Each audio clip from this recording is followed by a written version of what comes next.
এইটা কি স্বাস্থ্য কর্মকর্তার রুম? না না, এটা যাই সব আসে নাই। তো প্রধান স্বাস্থ্য কর্মকর্তা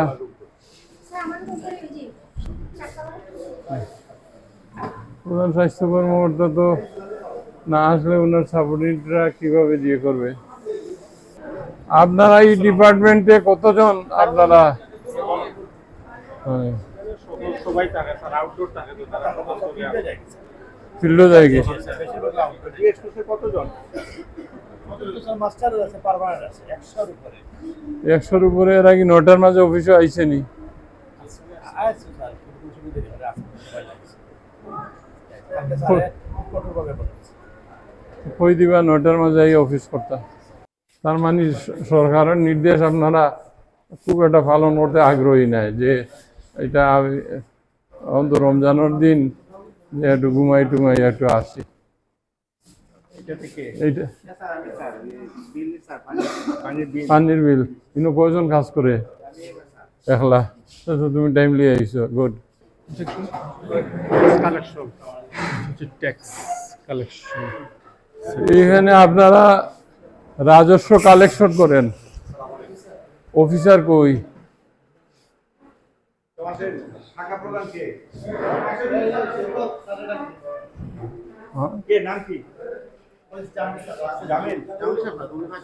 জামিল কে ডাক্তার জামিল, তোমার কয়জন আসছে কয়জন আসে না? 9টা বাজে।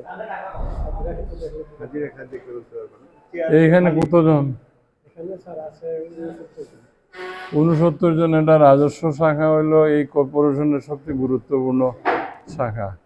69 জনের মধ্যে আপনারা 4-5 জন টাইমলি অফিসে আসছেন। আপনারা এগুলো তালিকা বানান এবং এইগুলো নিয়ে আমরা বিয়ে করব। তার কারণ হইল সরকারের নির্দেশ 9টা থেকে অফিস করা। এই শহরও আপনারা বসবাস করেন, এবং যে 9টার সময় অফিসও নাই। আপনি বাজার শাখার কি এখন আসছেন? হ্যাঁ, 9টা তো হওয়ার কথা নাই, দেরি হয়ে গেছে। নেক্সট থেকে আর যেন দেরি হয় না, 9টার মাঝে অফিসে ঢুকে যায় না।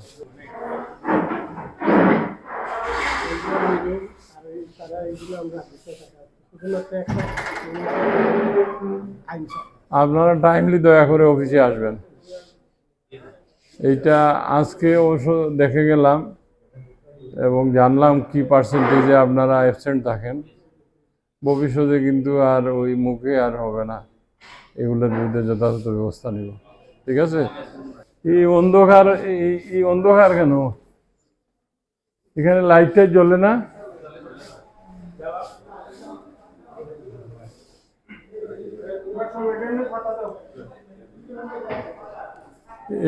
এটার প্রধান কে?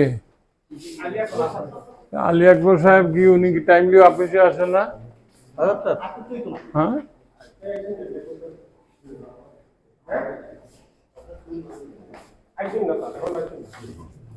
এক্সিকিউটিভ ইঞ্জিনিয়ার কই?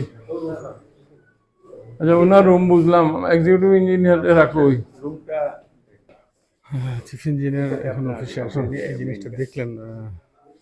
সেটাই বুঝলাম, মেইন লোকই তো টাইমলি অফিসে আসে না। তো আপনাদের এই যে প্রকৌশল শাখায় কতজন ম্যান পাওয়ার? মানুষ কতজন ম্যান পাওয়ার? এমএলএস কি জানবে না? আপনারা এমএলএস কে জিজ্ঞেস করতেছেন, এখানে এক্সিকিউটিভ ইঞ্জিনিয়ার নাই?